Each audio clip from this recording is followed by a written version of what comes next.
nombran, y que muchas de estas cosas, claro, como de las que ustedes comentaron, son cosas que se observan en general en el mercado de trabajo, tienen como nombres, definiciones, y bueno, nosotros en investigación las trabajamos mucho. Yo particularmente trabajo temas del mercado de trabajo, es una pena que no pudo estar Virginia, que iba a nombrar los temas de violencia laboral y que se habían detectado a partir de una encuesta en su instituto, por lo cual voy a ser breve y en todo caso luego para que podamos conversar y solamente mostrar un poco en la historia de las ideas, cómo aparecen estas cosas y luego cómo yo quería también plantear algunas cosas que tienen que ver con eh, la agenda de investigaciones, digamos, cómo esto luego impacta en la agenda de investigaciones. Veo que Beatriz además tiene muchas fotos de feministas atrás, así que alguna de las cosas, esa es Hipatia, ¿no? Una de ellas, o nunca sé si digo bien Hipatia o Hipatía. Hipatia, digamos, ¿no? Porque claro, la historia de las mujeres dentro del pensamiento es ella, sí. Henrietta Eh, Leavitt, otra gran astrónoma del principio del siglo XX, sorda, merecedora de un Nobel al que fue candidateada 4 años después de haber muerto. De manera que no pudo ser candidata, pero sí, la descubridora de la relación brillo, brillo-distancia, digamos, para el caso de unas estrellas que permitieron medir las dimensiones del espacio del universo. Así que bueno, una gran mujer. Y bueno, Hipatia, por supuesto, asesinada, ¿no? Descuartizada ahí en la Biblioteca de Alejandría, por haber hecho un cálculo astronómico, haber calculado con precisión el día del equinoccio de marzo. Claro, porque yo, por lo poco que conozco, seguramente Beatriz, vos sabés más que yo, pero en la historia de las ciencias tenemos dos problemas. Uno tiene que ver justamente con la imposibilidad de la mujer, digamos, ¿no? De acceder a la educación, ¿no? Y de la realización de las ciencias.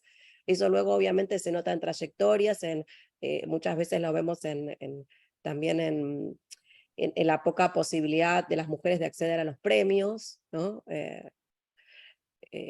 Científicos, y luego también de formar parte de los currículums escolares, con esto que decía Silvina, que fue tan interesante que ella planteó de la Universidad de Córdoba y el cambio curricular, digamos, ahí tenemos también dos temas a nivel de formación que tiene que ver con la incorporación de mujeres como autoras en los currículums, ¿no? Y justamente de lo que yo quería plantear acá, que es con la perspectiva, digamos, o con los temas, o cómo se abordan los temas, ¿no? Me pareció justo cuando Silvina lo dijo, yo estaba pensando lo mismo, por ejemplo, en psicología, las histerias femeninas, ¿no? Que probablemente también respondan, además del desarrollo científico, a cierta forma de pensar las mujeres y los roles de género, que es una de las cosas también que actualmente está en debate y que tiene mucho impacto en la agenda de investigación. Entonces yo por eso les muestro solamente eh, estas tres diapositivas que puse, em, que recopilé de trabajos del equipo.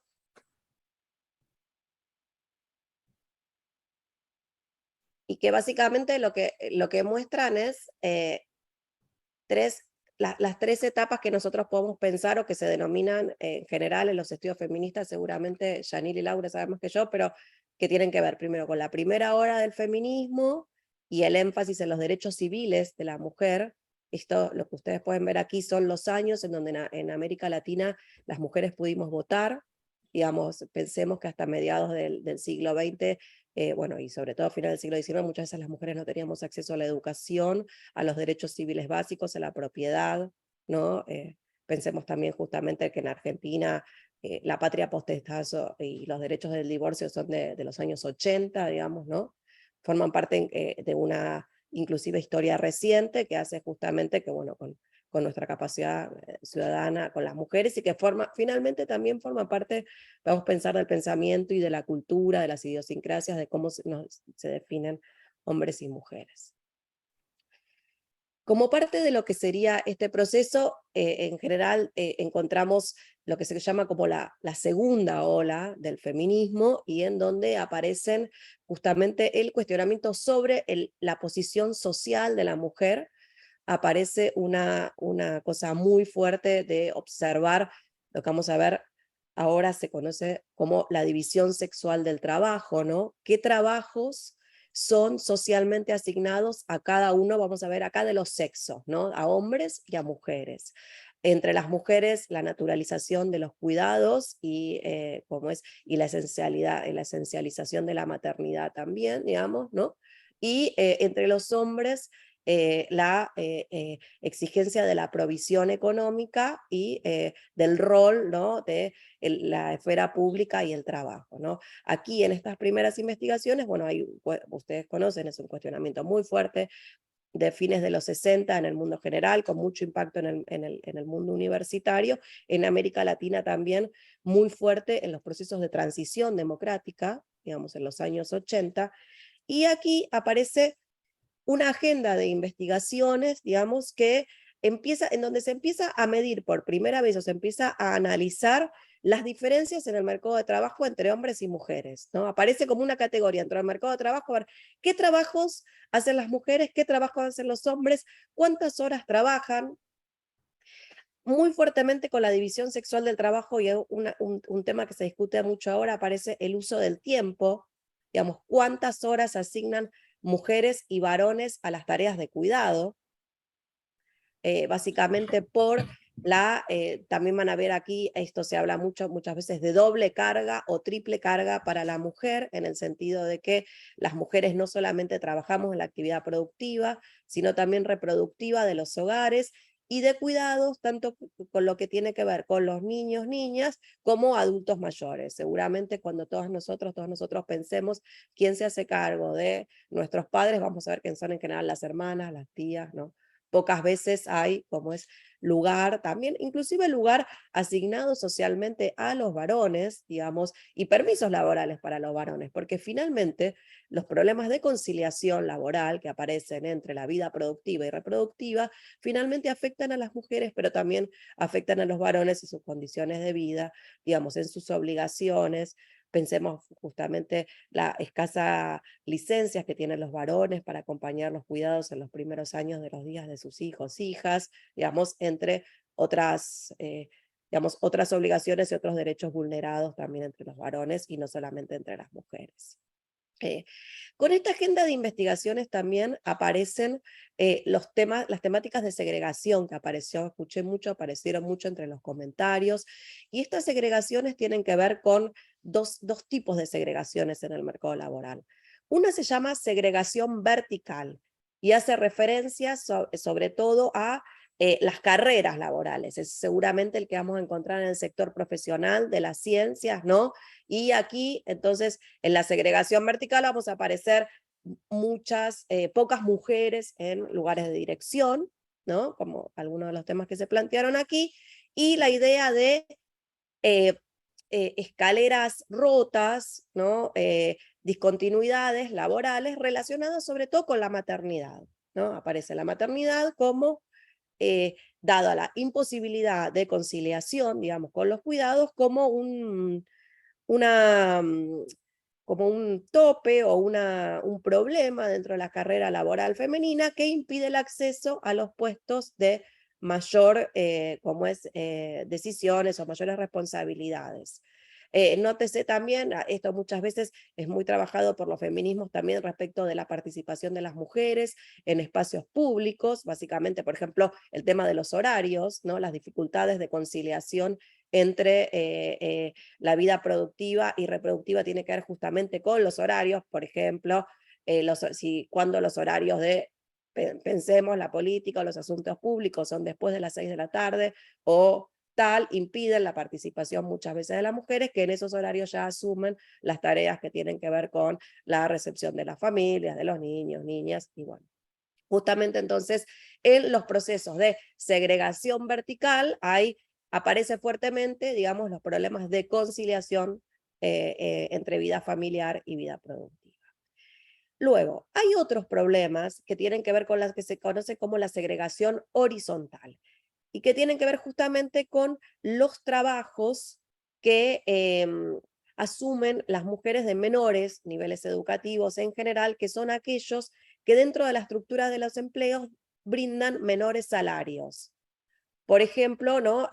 Apareció aquí en un instituto que cuando aparecen puestos de maestranza, ¿no? Y ocupaciones técnicas son muchas veces ocupados solamente por varones, y los sectores de limpieza solamente por mujeres o principalmente por mujeres. Si nosotros podemos ver, seguramente vamos a encontrar que hay una diferencia salarial entre estos sectores, y esto justamente se llama segregación horizontal, digamos, ¿no? Y tiene que ver justamente con, hay temas asociados a los roles a los roles de género, los roles que se asignan o la naturaleza que se asigna a los lugares de hombres y mujeres, sobre los que la ciencia también trabaja, digamos, y eso lo comentábamos los otros días, de, por ejemplo, la incorporación de mujeres en sectores de ciencia y tecnología, educación técnica profesional, y también, ¿por qué no? Es una cosa que a mí me gusta mucho pensar en la posibilidad de incorporación de varones en los sectores de cuidados, dado que son realmente en algunos casos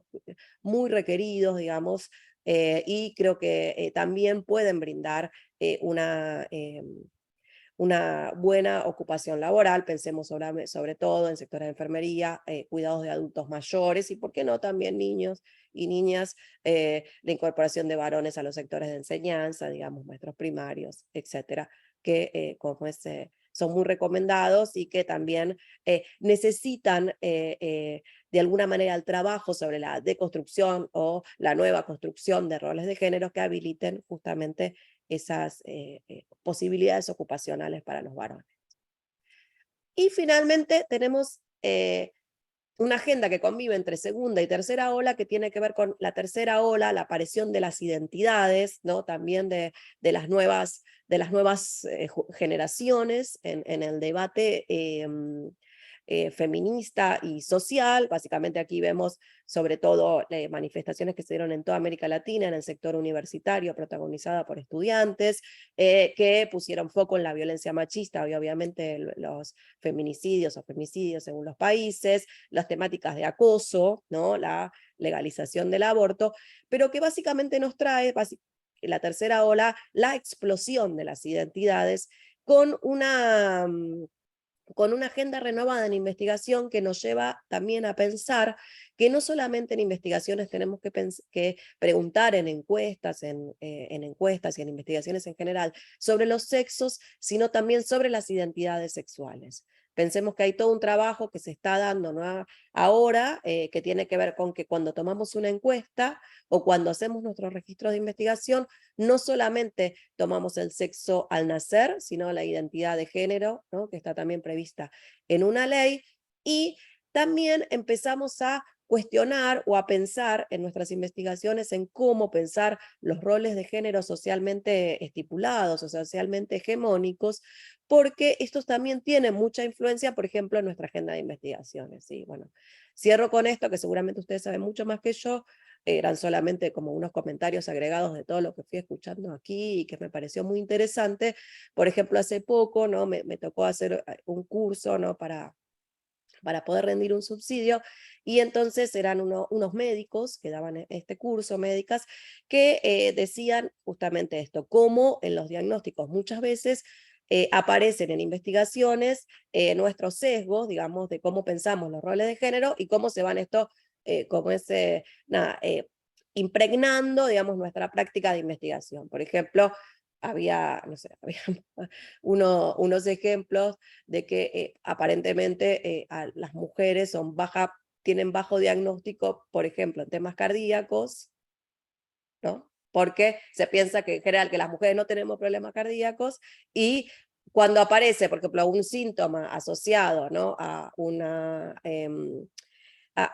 dolencia como esta, muchas veces, según decía ahí, se tomaba como, por ejemplo, un ataque de pánico, ¿no? Y raramente asociado al cardíaco, ¿no? Porque es verdad, mientras las mujeres solamente nos desempeñamos como decir en términos genéricos, pues no es así, como ama de casa, no teníamos participación en el mercado laboral, las problemáticas que se podían dar eran unas cosas. Con las nuevas participaciones de las mujeres aparecen otras problemáticas, muchas veces que cuestionan los diagnósticos. Y por el caso contrario también, cuando existía esta diagnosis sobre varones, siempre se cómo diagnosticaba problemas cardíacos y nunca ataque de pánico, ¿no? Como si la fortaleza del hombre fuera tal que no puede sufrir problemas emocionales. Entonces, digo esto por la investigación médica, entiendo que estaba documentado que era así, pero por lo menos a nosotras y nosotros nos sirvió mucho para pensar en nuestras propias investigaciones, digamos, de cómo pensar sexo biológico al nacer, identidades, no cómo incorporar las identidades de género, ¿no? Y cómo también pensar en roles, digamos, de género, culturales, y cómo nosotros los pensamos justamente en nuestras investigaciones y los incorporamos para mejorar nuestra práctica como investigadores o investigadoras. Bueno, eso es todo. Muchísimas gracias por esta posibilidad de comentar con ustedes la investigación. Bueno, gracias Ana por compartirnos este material y por preparar esta presentación también.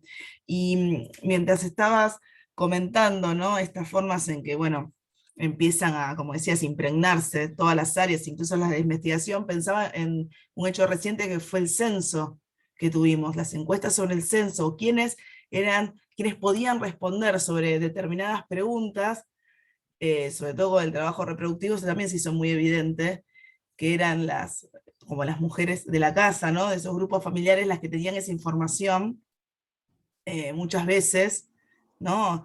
En qué nivel de escolarización estaban los chiques de la familia, o bueno, cuáles eran esas tareas de cuidado, también fue algo que la experiencia del censo, incluso cómo estaban redactadas y armadas las preguntas, que si bien ya tenía un perfil desde perspectiva de género, bueno, dejó en evidencia que son cosas todavía encuestas para seguir trabajando, para, bueno, sus análisis posteriores. Y por un lado retomaba eso, que fue algo de este año muy reciente, pensaba, y también en esta situación que han habido muchas campañas en esto de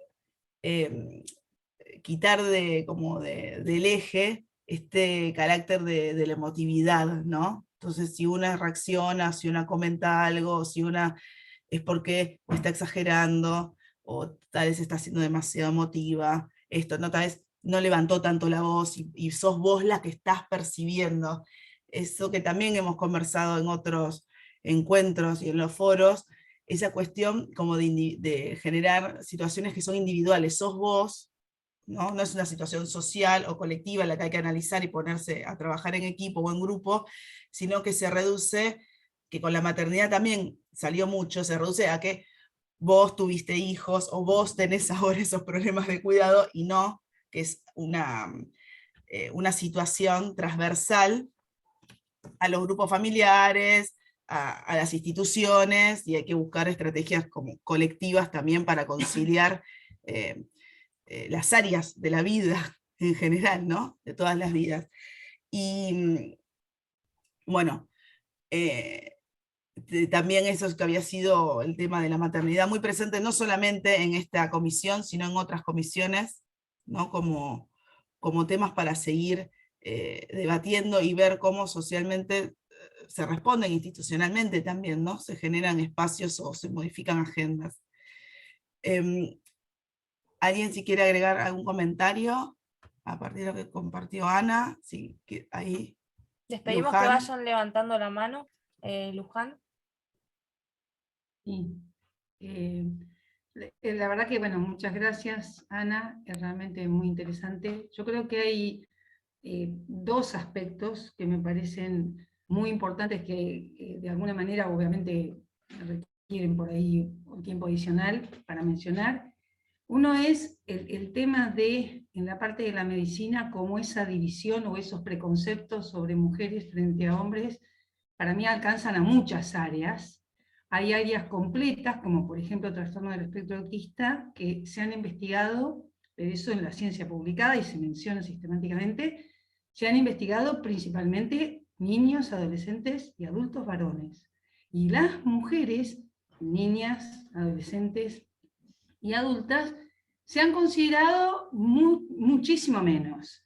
Y eso ha generado toda una serie de sesgos hacia incluso cómo se ve la presentación del cuadro en las niñas, adolescentes y en las mujeres, en donde una enorme cantidad de problemas médicos ni siquiera se toman en cuenta como corresponde. Entonces no se entrenan los médicos como corresponde para diagnosticarlos de la forma adecuada. Y eso alcanza, digamos, a un área que es particularmente sensible. Entonces, no es solamente, digamos, en personas típicas, en donde, digamos, esta cuestión de hombres y mujeres como una generalidad. O sea, los hombres tienen más problemas cardiovasculares, las mujeres, y esta situación que mencionaba Ana, el tema de la emotividad, a mí me parece extremadamente importante. Porque, ¿vieron cuando se genera una discusión? Las discusiones en ciencia son comunes, discusiones productivas estoy hablando. Pero a veces cuando por ahí hay cierta cuestión que puede ponerse un poco más caldeada, en ocasiones se habla de nuestra emotividad, justamente lo que ustedes mencionan. Ah, lo entendiste mal, o eso no se quiso decir. A mí me parece que todas estas cuestiones dan un marco de lo que estábamos charlando la vez anterior, el respeto necesario en un ámbito laboral, porque por más que uno esté con una idea muy fuerte o muy convencido, siempre hay que tener en cuenta que estamos en ámbitos laborales y hay que respetar a los otros. Entonces, esta situación que comentaba Alejandra, como a veces hay situaciones en donde aceptamos que por ahí los hombres levanten un poco la voz, no tiene por qué ser. O aceptamos que nos digan, bueno, pero no te pongas así. No tiene por qué ser, no me pongo de ninguna manera, esto tiene que ser así, no asá. A mí me parece que hay todas esas cuestiones que son, ¿cómo les puedo decir?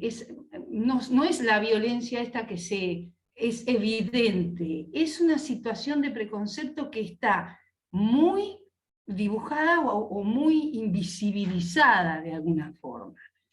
Y menciono lo de discapacidad porque realmente es increíble lo que pasa con, sobre todo, las madres de las personas con el diagnóstico de TEA. Yo soy una.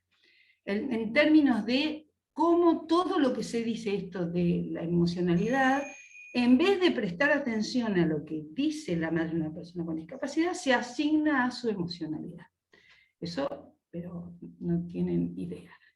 Y entonces, todas estas situaciones que hacen a cómo se tiene que cambiar la manera en la que se piensa las relaciones, cuando se va a un consultorio médico, cuando se está en el trabajo, cuando se discute. Otra de las cosas que a mí me parece importante es visualizar una nueva forma de relación entre hombres y mujeres que sea productiva, pero que no se está pensando continuamente, vieron, a ver, ¿me está faltando respeto o no me está faltando respeto? No, tiene que ser, creo yo, algo mucho más fluido, en donde, digamos, el respeto a lo que opinen los otros, si se da per se, nadie está pensando eso. El problema es, creo yo, cómo las cosas han estado tan desbalanceadas durante tanto tiempo, que todas las cuestiones invisibilizadas hay que hacerlas visibles, porque a veces se ha transformado en una manera de incluso interactuar para los hombres, porque nadie tampoco se los hizo ver diferente. Y ahí yo creo que los temas culturales son clave, porque si nosotros miramos 50 años atrás, cómo incluso en ciencia, de lo que se hablaba, sobre todo, miren por ejemplo las cosas que se decían, incluían a los hombres, no se decían los hombres y las mujeres de ciencia, eran los hombres 60 años atrás, ¿no? Cuando comenzó el CONICET, por ejemplo. Y eso hay que mirarlo también con la perspectiva cultural. Y yo creo que en ese sentido, creo que este curso es excelente en dar todo lo que significa, lo que hemos ganado las mujeres, la necesidad de dar una perspectiva diferente a las cosas, y realmente vuelvo a repetir, hay áreas, sobre todo en la medicina, en donde todo esto hay que revisarlo, pero con muchísimo cuidado, porque realmente hay un tipo de, yo no sé si llamarlo, o sea, yo lo he percibido como violencia, pero es una forma de entender cómo las mujeres nos paramos frente a cierta situación frente a los hombres, como si fuera diferente. Y no, una mujer puede ser muy pragmática, un hombre puede ser muy emocional, y no hay nada malo en eso, porque también vieron históricamente, no, los hombres, qué sé yo, si muestran emociones, eso atenta contra su masculinidad. Bueno, todas esas situaciones, creo yo, este tipo de capacitaciones también interpelan a revisar muchas otras áreas aparte de la científica. Gracias. Gracias, Luján. Muy rico tu aporte. Juan. Juan. Sí, ahí voy, Miku. Sí, era para hacer un aporte en relación a la parte de medicina. Yo estoy en la Facultad de Medicina y mucho de esto que hablamos está muy, muy exacerbado en el ambiente médico. En relación a lo que decía Ana, no solo con enfermedades neuropsiquiátricas, algo tan básico como un infarto, la sintomatología del infarto entre hombres y mujeres es muy diferente. Y está hiper conocido que es un dolor precordial en la muñeca, en el cuello irradiante, qué sé yo, todo el mundo lo asocia con un infarto, y esos síntomas son mucho más frecuentes en hombres que en mujeres, que tienen un dolor más tipo como una acidez gástrica, y es muy poco conocido, aún dentro de estudiantes de medicina. Entonces, desde los ejemplos en las guías de trabajos prácticos hasta incluso en los libros, recién ahora empezaron a aparecer, la descripción somatotópica siempre se representa con un hombre, recién ahora empiezan a aparecer representaciones somatotópicas con un cuerpo femenino, y empieza a haber algunos atisbos de avances y demás, pero hay muchas cosas que afectan al diagnóstico primario, incluso entre estudiantes de la carrera de medicina. Ni que hablar en una cosa más cultural generalizada que es necesaria para detectar síntomas tempranos de muchas enfermedades. Así que en algunos de esos aspectos yo creo que hay un trabajo enorme para hacer ya desde la formación básica. Si quieren un minuto de interpretación, yo creo que en medicina esto es muy fuerte porque la enseñanza de la medicina histórica es muy verticalista y se basa mucho en casi una cuestión de fe. Yo trabajo en el ámbito de las enfermedades neuropsiquiátricas y todos los antipsicóticos que tenemos funcionan y nos basamos casi en una cuestión de fe porque no conocemos ninguno de los mecanismos de acción ciertos de los antipsicóticos. Sabemos que le pegan a un receptor determinado, pero los mecanismos últimos terapéuticos no son conocidos, se están investigando. Entonces mucho de la medicina, de la enseñanza de la medicina, se basa en una cuestión de principio de autoridad, de esto cura, y todavía no sé por qué, no te lo puedo demostrar por qué cura, cómo cura. Sé que cura por el método científico y demás, pero entonces esa verticalidad en una cultura tradicionalmente hegemónica de hombres lleva años para ser cambiada. Hay algunos atisbos, empieza a haber alguna cosa, pero yo creo que ahí hay un atraso todavía más grande que por ahí en áreas de ciencia, como CONICET y demás. Luján, ¿querías ahí agregar? Sí, gracias, Juan. Yo quería comentar que, sí, y me parece pertinente en relación a lo que comenta Juan, desde la manera que se da el diagnóstico, en cualquier alteración del neurodesarrollo, a la madre de ese niño, hay una enorme falta de cuidado y de empatía en muchísimas situaciones. No generalizo, pero eso es así. Y usaría la palabra justa, ¿no? Brutal, en muchísimas ocasiones. Y eso también tendría que visualizarse como una forma de violencia, porque hay formas extremadamente diferentes de comunicar sobre las cuestiones. Y otro de los problemas, aparte de este sesgo de estudiar a las mujeres como si fuéramos parecidas a los varones, o una forma alcanza también a las maneras en las que se piensan los distintos diagnósticos, porque hay una situación muy característica en el autismo que se habla de Kanner, que es un hombre, un psiquiatra, pero mucho tiempo antes, y se pone una fecha alrededor del 40, mucho tiempo antes hubo una psiquiatra rusa, por supuesto, psiquiatra, mujer, que identificó el diagnóstico y que dio una manera de abordarlo diferente, pero nadie la mencionó. De hecho, ahora recién, estamos hablando del año 1920, por ahí, entre el 20 y el 30, y recién ahora se vuelve a revisar históricamente esa situación. Entonces, lo que comenta Juan alcanza también a la forma de pensar los diagnósticos. Ahora hay en neurodesarrollo una serie de cuestiones de pensamientos distintos, pero también es totalmente diferente. Históricamente, por ejemplo, hay mujeres que cambiaron la visión del autismo, Lorna Wing, que era la madre de una persona con el diagnóstico. Y ella comenta, y en su momento, porque ya no nos acompaña en el mundo, cómo le dijeron a ella, no, siendo la madre de una persona con el diagnóstico no podés dedicarte a estudiar un tema. No podés, esa era la visión. Estamos hablando, el diagnóstico de su hija fue en el año 56. Entonces, el área de todo lo que es neurodesarrollo y diagnósticos neuropsiquiátricos relacionados, que están en el manual del diagnóstico, es un área que ha tenido un sesgo extremo en ese sentido, y que realmente necesita una visión humanista y empática sobre el rol de las mujeres, que en muchos casos, en el caso de Lorna Wynne, planteó directamente la tríada de Wynne que se conoció. Ella peleó contra toda esa situación, ¿no? Cambió de área para estudiar lo que era el diagnóstico de su hija. Entonces me parece que son áreas que necesitan, digamos, una mirada distinta, porque eso condiciona también el progreso en esas áreas. ¿Sí? Así que sí, me parece muy importante lo que comentó Juan. Gracias. Gracias, Luján. Bueno, si alguien quiere comentar algo respecto a la intervención de Ana. Y ya pasamos ya a... Bueno, si no tienen nada para agregar, pasamos al tema de consignas. Alejandra. Perdón, Alejandra, sí.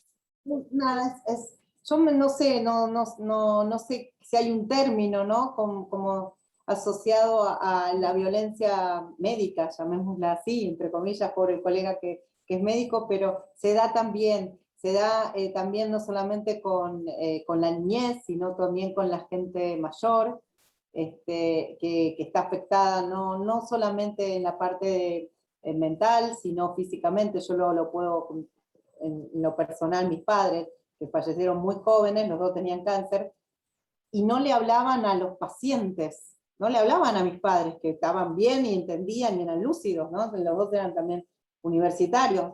Le hablaban al otro, al que estaba al lado, como si ellos no comprendieran de lo que se estaba hablando. Eso me parece que también en las ciencias médicas debían reforzar la comunicación, ¿no? No solamente cómo se dicen las cosas, sino también hablarle al paciente. Porque mi papá, por ejemplo, era ingeniero y me decía, pero yo entiendo lo que dice, no es que hablo español, le decía al médico, si vos me decís lo que tengo, en vez de mirarla a mi hija, decímelo a mí, yo entiendo. O sea que me parece que también eso, no sé si es una violencia, pero es una falla en la comunicación, ya que hablábamos de la enseñanza, ¿no? De transmitir eso en la parte de carreras de medicina. Eso lo viví personalmente, de esa distancia que se crea. También entiendo, no sé si en la medicina les enseñan en la carrera poder conectarse, eso no lo sé, lo desconozco. También está, porque hay muchos estudios y hay también como vinculados también con la medicina, con cuerpos disidentes, con corporalidades que no hegemónicas. Sí, hay investigación sobre eso, y hay como también recién comentaba Juan, hay un fuerte peso, obviamente, en la palabra, en la autoridad, ¿no? Obviamente, en esa investidura puesta en el médico o en la medicina, ¿no? Como palabra última también. Hay algunos escritos interesantes de pacientes como irreverentes, si se quieren, ¿no? Pacientes que se han opuesto o han plantado, después si quieren los podemos buscar y compartir. Bueno, han plantado como una otra posición frente a su diagnóstico y frente a lo que tal vez desde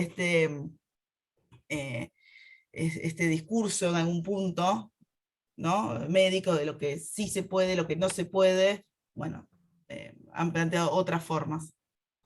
Me lo voy a anotar para pasárselos, pues no lo tengo ahora en la memoria, pero sí hay un artículo muy interesante que leí el año pasado respecto a eso, y a esa autoridad, digamos, en la medicina. Sí, y quería agregar algo en esto de la autoridad. Pensaba en cómo se ve fuertemente, sobre todo con la violencia obstetricia, la infantilización de las mujeres embarazadas es tremenda, porque es un momento súper vulnerable y se ve muchísimo esto de la autoridad y considerar a la mujer como un infante. Hugo. Sí, disculpen.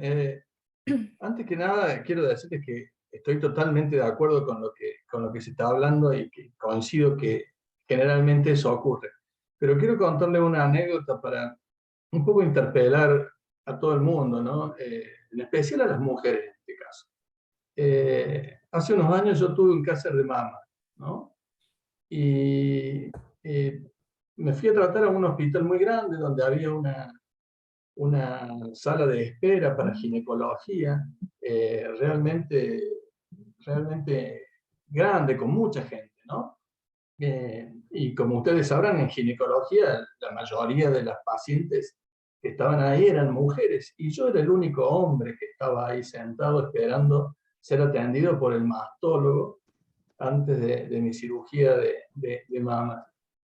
Y yo sentía el comentario de las mujeres ahí como diciendo qué estaba haciendo yo ahí, por qué estaba ahí, qué cosa rara tendría yo para estar ahí, ¿no? Y es casi todo lo opuesto a lo que estuvimos hablando recién. Yo coincido totalmente con lo que estuvimos hablando recién. Pero también en las mujeres está eso que el hombre no puede tener cáncer de mama, ¿no? ¿Qué hace un hombre en un servicio de ginecología? Y lo quería plantear como una experiencia en la que yo me sentí realmente incómodo también, y me imagino que como yo me sentí incómodo en esa situación, todas las mujeres se deben sentir incómodas en situaciones similares, tal vez en otros servicios hospitalarios. Así que realmente somos todos los que tenemos que hacer ese clic en nuestro cerebro para adaptarnos a la situación y pensar que si uno está sentado ahí es por algo, ¿no?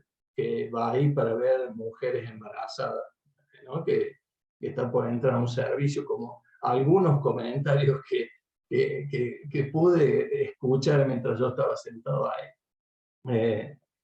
Solamente eso, comentarles que es una cuestión de todos los que tenemos que adaptarnos a las situaciones. De un lado y del otro, me imagino que también si hay una persona homosexual que va a un servicio de ginecología, hoy ya lo entenderíamos todo como algo normal. Pero en su momento, cuando eso me pasó a mí, me sentí del mismo modo que posiblemente muchos de ustedes se pueden haber sentido en otro servicio en el cual la preponderancia mayor es de hombres. Solamente mi historia, nada más. Y se hace evidente cómo, ¿no? El sesgo de género impregna todas las áreas, ¿Sí? ¿no? Está como, bueno, es una de esas primeras también, Rita Segato toma eso, ¿no? Las primeras lecturas que hace uno en cualquier espacio en el que entra es el de género y el de raza, ¿no? Como esa primera capa de lectura sobre las personas, no sé, un consultorio, un colectivo, en cualquier lugar, ámbito donde uno entra, como esa primer disección, ¿no? De dónde está, quiénes están atravesadas, digamos, por esas categorías. Marisa, tenés la mano levantada, te damos la palabra.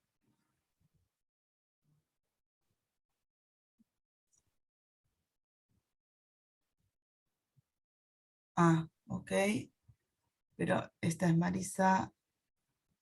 No es Claudia. Sí. Y no sé, Marisa, si nos estás escuchando. Marisa Fabresi.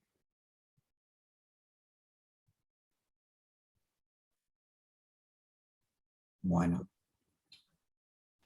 Bueno, quizás Sí, Marco. la recuperamos Sí, capaz después. que había levantado sin querer. Y perdón, yo solamente quería agradecer los comentarios, sobre todo, no quise ser grosera con poner un ejemplo de la medicina, digamos, sobre todo viniendo de un área de otra área.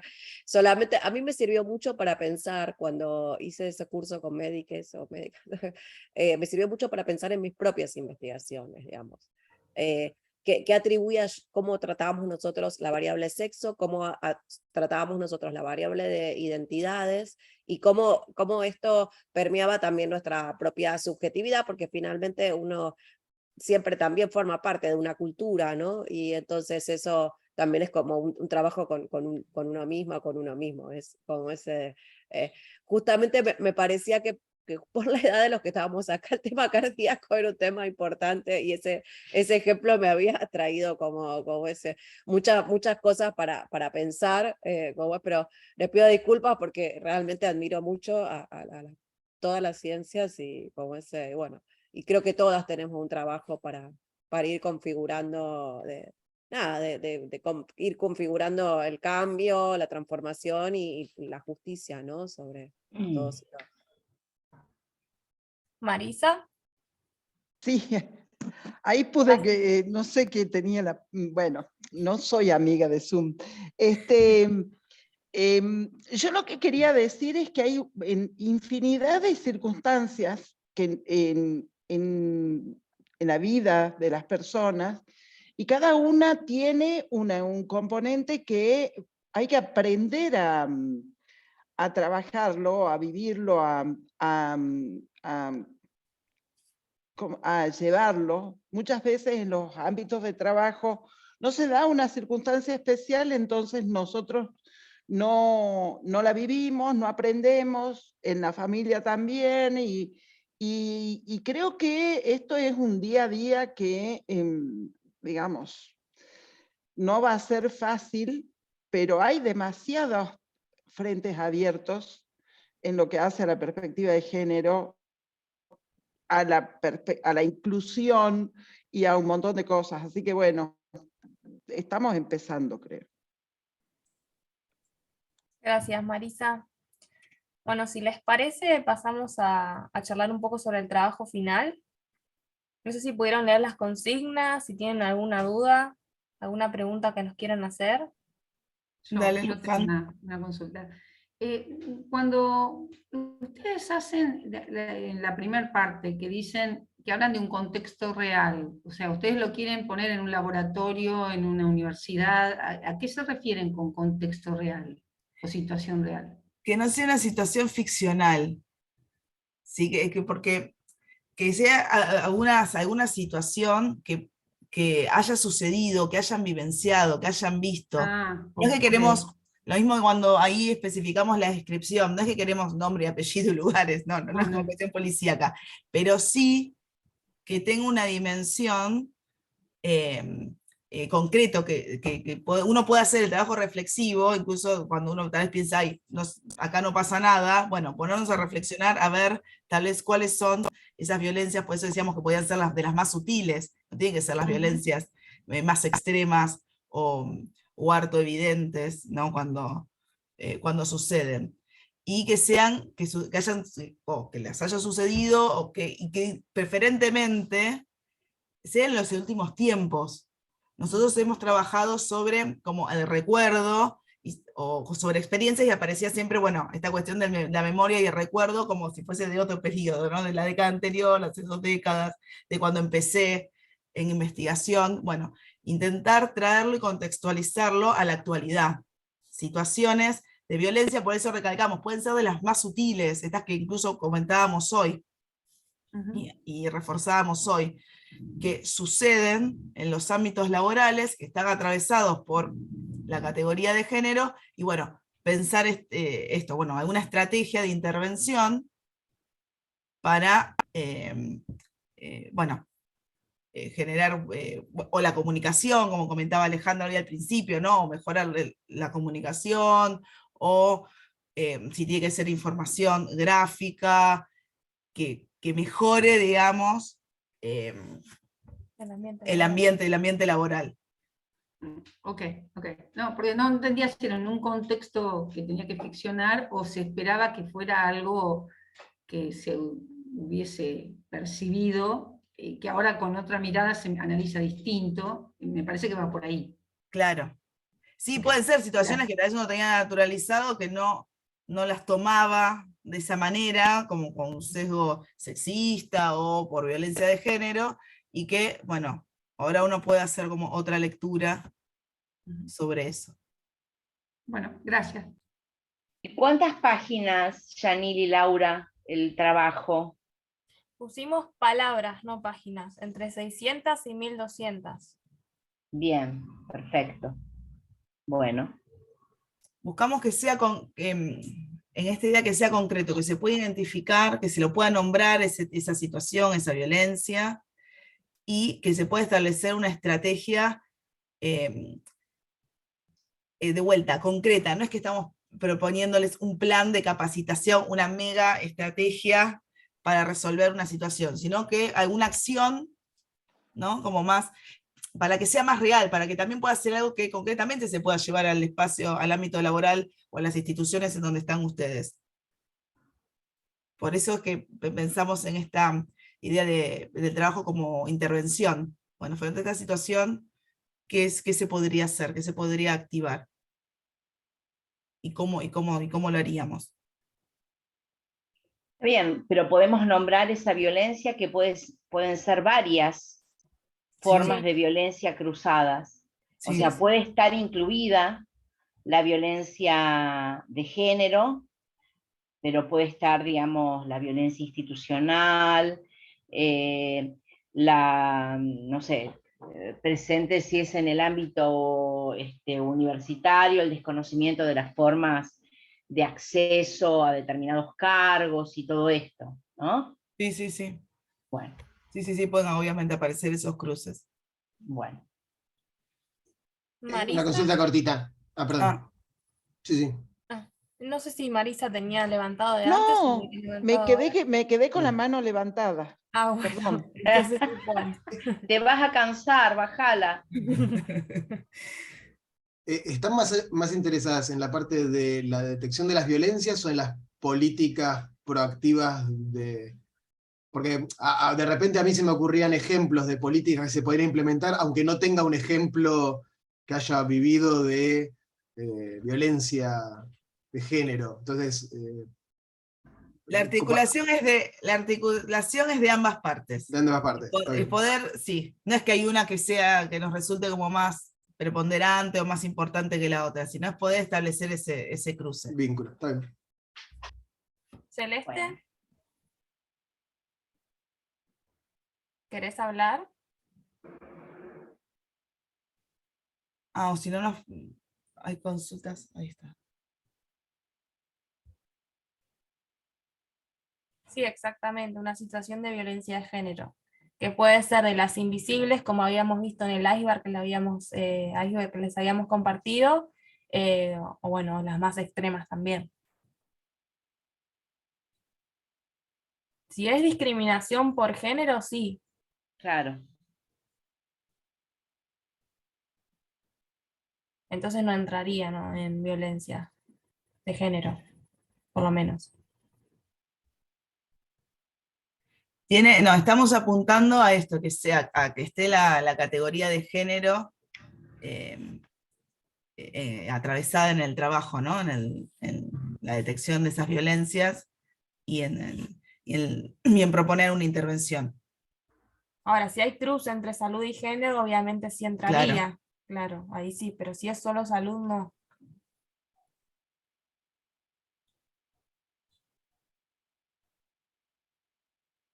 Si está en cruce, esto que decía Janine, Celeste, si está en cruce con el género, sí puede ser salud y género, como comentaba también recién hace un rato Cecilia, ¿no? En cruce con otras categorías o situaciones.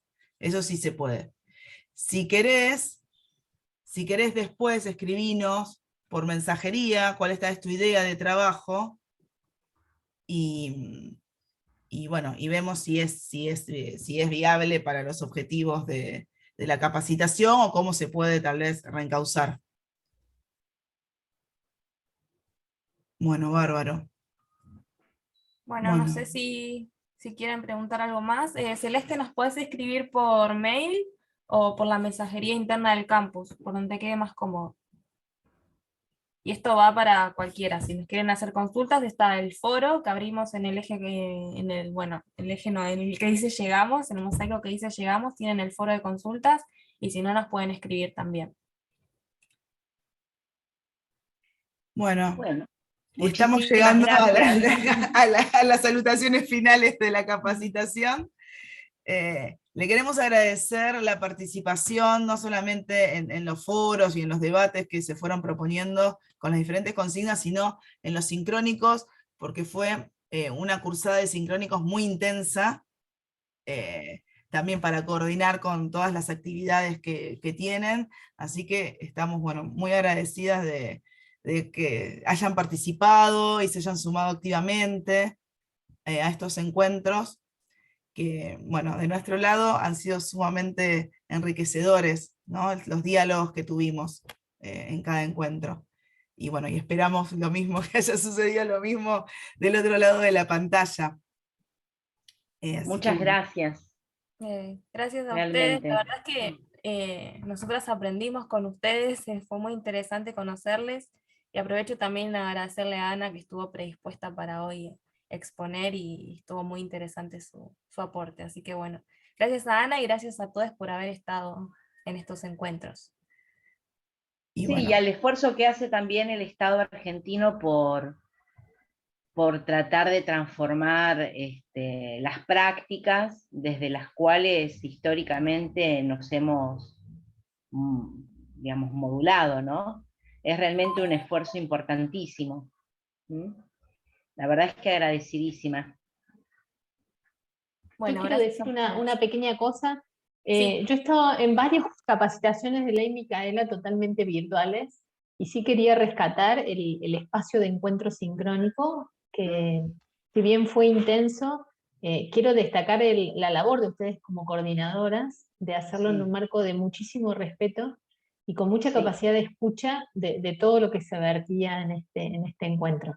Así que más allá de los materiales, que a su vez fueron súper didácticos, muy agradables, o sea, y dinámicos para llevar adelante la capacitación, bueno, rescatar este espacio, el espacio sincrónico, que nos ayuda a pensar, a reflexionar y también a llevarnos preguntas, ¿no? Para seguir reflexionando sobre eso. Así que muy agradecida por el curso en sí y por el grupo en sí que se genera. Gracias. Me sumo a lo que dice Silvina, la verdad que, perdón que les interrumpa de vuelta, Dani, lo dijo súper claro, súper agradecida también a las profes, son unas capas. Gracias, Claudia. Qué honor, muchas gracias. La verdad es que nos interesa, bueno, que con el curso puedan encontrar capaz respuestas a cosas que no conocían. Obviamente no tenían las respuestas, pero también que se puedan llevar un montón de preguntas, ¿no? Y que puedan trabajarlo en sus áreas. Bueno. Le respondo esto a Celeste y ya les dejamos. No hay más encuentros sincrónicos. Ahora lo que tienen es que hacer el trabajo final y tienen tiempo hasta el 16 de septiembre para presentarlo. Y la idea es ya sobre fin de mes que tengan las devoluciones y los comentarios. Es aprobado, desaprobado, eso también lo aclaramos por las dudas. Y bueno, Si desaprobamos, ¿lo podemos rehacer o no? Se recursa, Sí. se recursa la capacitación. Cecilia desaprobó para recursarlo. Bueno, cualquier duda que surja en el medio sobre el tema, sobre lo que quieren trabajar, o si necesitan algún otro recurso, por el foro nos escriben o por mensajería, y bueno, y ahí les damos, nos ponemos en comunicación. Incluso después, cuando terminen el curso, si necesitan algo en el que les podamos ayudar, nos pueden escribir. Tienen nuestros correos. Gracias. Bueno, muchísimas gracias. Mucho No quedamos desactivados del aula virtual, ¿verdad? No. Podemos seguir accediendo. Sí. ¿Por cuánto tiempo? Eso no lo sabemos, lo vamos a preguntar. Claro, ¿por cuánto tiempo? Porque la verdad que hay una cantidad de material para leer, para bajar, que es imposible con las actividades que uno tiene poder mirarlos todos. O sea, uno miraba, al menos yo, no sé el resto, pero yo miraba todo lo que era... hacia la segunda semana del curso, más o menos, al final de los ejes, se le agregó un botón que dice descargar. Sí. Descargar libro o descargar clase, algo por el estilo. De esa manera pueden guardar, digamos, en sus computadoras, en PDF, todos los contenidos de los ejes. Eso como primera estrategia. Igualmente vamos a averiguar esto de cuánto tiempo quedan como linkeados al clase. Claro. Porque además hay algunos videos que son muy didácticos, no sé, que a mí en algunos casos me gustaría volver a mirar. Bueno. Vamos a preguntar y les compartimos todos los cuadernos, si es que hay alguna intervención en manuales, como sugería Juan, y bueno, Y todas estas las fechas, preguntas. sí, estas preguntas también. ¿Y Rosana? Sí, quería preguntar, porque el resto del personal de mi instituto pregunta cuándo le toca a ellos, y si es el mismo curso que estoy haciendo yo con el vice, o si es otro curso diferente. ¿Está planteado que esto también sea para el resto del personal del instituto? Sí. Sí, está ¿Y planteado. es el mismo curso o es otra versión, digamos? No, es el mismo curso con actualizaciones. Nosotros tenemos un proceso después de evaluación sobre esta capacitación. En función de eso se hacen adecuaciones y, bueno, y nuevamente se abre una nueva corte. Bueno, no, la pregunta era para saber si bajaba El yo contenido alguno de es el los mismo, videos, ¿no? por Pero ejemplo. No, era para saber si bajaba alguno de los materiales para ponerlo a disposición, porque muchos están muy interesados en esto. Inclusive tenemos una pequeña comisión en el instituto que es de prevención de la violencia laboral y de género. Entonces ellos me consultan si puedo poner a disposición este material, y bueno, si ya igualmente están por tener próximamente el curso, bueno, ya ahí van a tener acceso todos, me parece. Sí, igual no sé si será este año, porque arranca primero todo es personal jerárquico y después va bajando. Así que no sé si les tocará este año o el siguiente. De todas maneras, si les querés compartir algo de material, no hay problema. Bien, bien. Bueno, muchas gracias, un gusto. Bueno, Por gracias nada. a ustedes. Saludos. Saludos. Chau, chau. Muchas gracias. Muchas gracias a todos. Chao, chao. Chao, hasta luego.